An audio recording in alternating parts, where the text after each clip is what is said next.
Join us on the Paranormal Files as we explore the haunted history of Friar Street, one of the oldest and most haunted streets in Worcester. With sightings and ghostly encounters, this street holds a reputation for the paranormal. As regards paranormal activity, it's probably the epicentre of paranormal activity in the city. Home to historic Tudor buildings, Friar Street has seen centuries of history, including being the centre of the clothing trade and the site of King Charles II's daring escape from Oliver Cromwell's forces during the English Civil War. Explore the street's legends with experts and historians as we uncover what makes it the most haunted street in the city today.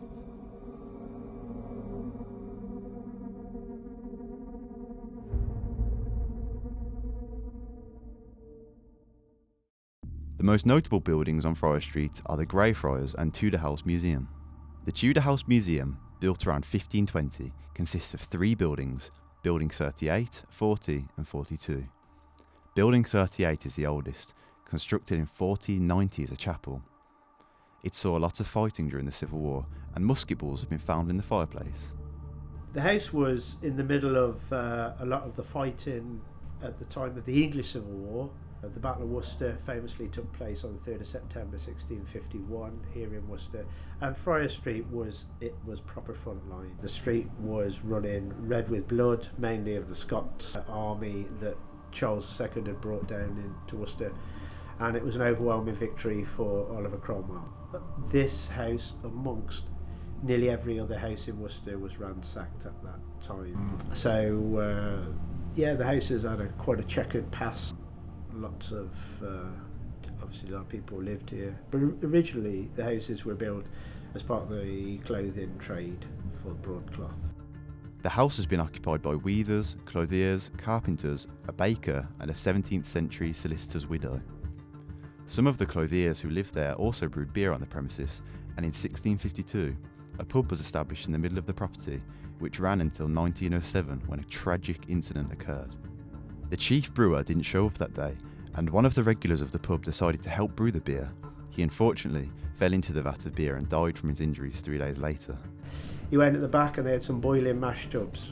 His job was to stir the beer, but unfortunately fell into the boiling tub and died.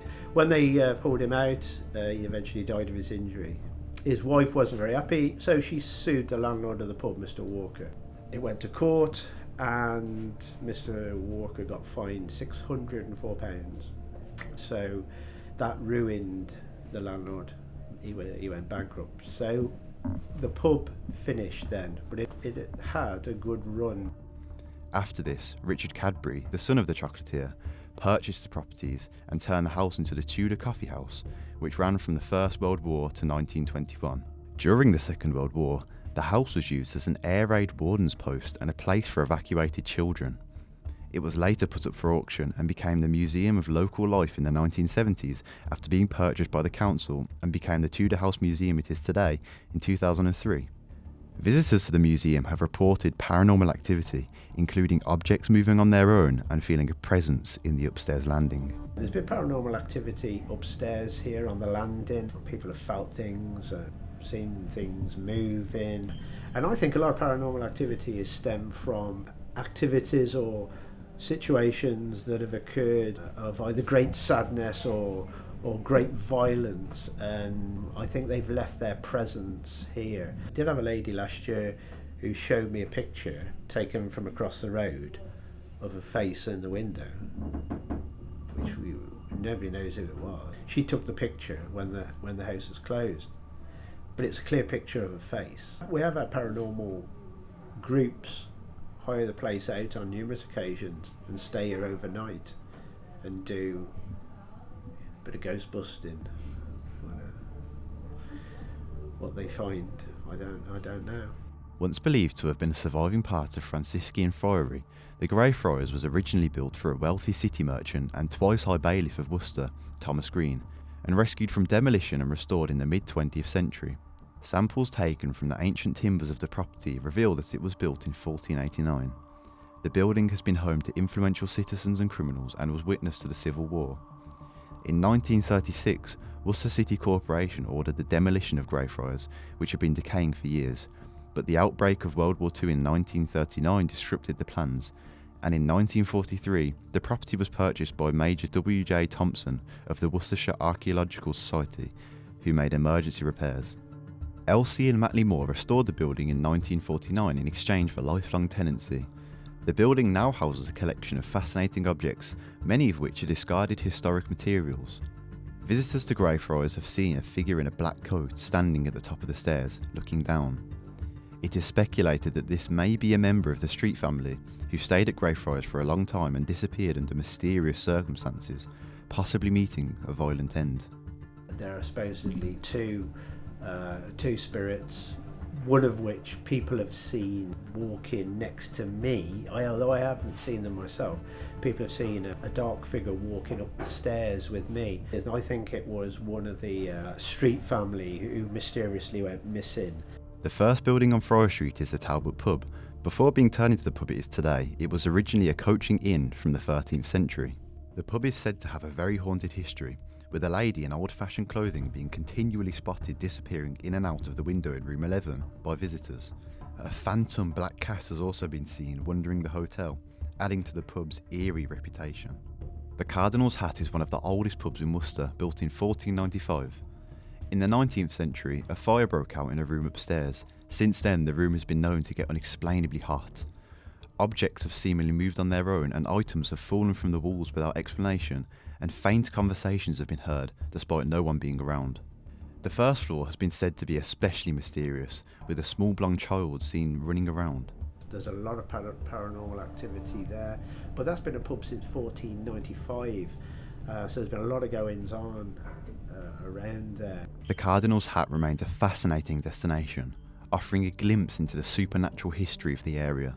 I think most paranormal activity is based on people or things wanting to come back somehow and revisit. They're not settled spirits.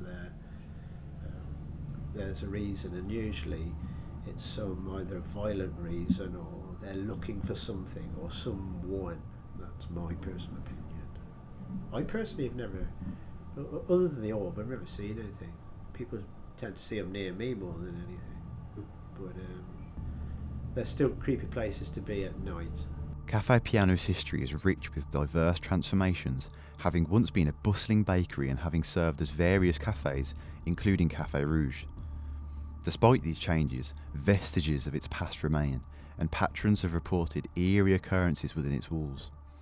These unexplainable incidents include mysteriously untidy rooms, with chairs and tables found overturned, as well as candles going out by themselves. On one particularly unsettling day, staff arrived to find sacks of potatoes strewn across the floor, with no explanation as to how they got there. These unexplained happenings have understandably left staff on edge. Nestled between the historic Tudor buildings is the Conservatory Cafe, another cafe that stands as a testament to the area's rich history, where apparitions of Roman soldiers have been seen, only visible from the waist up.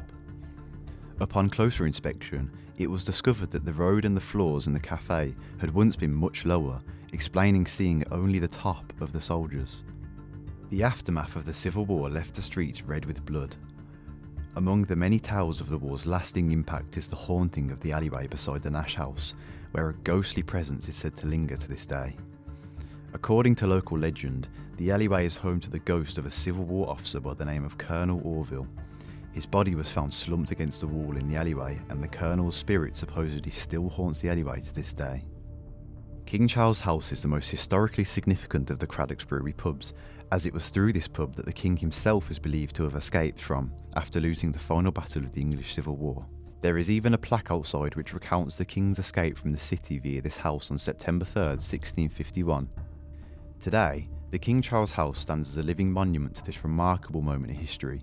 Visitors can bask in the pub's rich heritage as they enjoy a pint of ale, imagining themselves in the company of the King and his followers as they plotted their daring escape. Though spirits of the past may linger on Friar Street, we can see it as a street of rich history and cultural significance, a place that has survived the test of time and continues to inspire and intrigue visitors from all around the world, as its rich history and haunted reputation has made it a popular destination for ghost hunters and history enthusiasts alike. There's been so much activity and so much violence, poverty, and all those, I think, leave their mark. So I don't think it's a surprise that people have seen stuff. I don't think, I think it's a very atmospheric street with a lot of atmospheric buildings, and I think a lot of them do hold, tales of paranormal activity.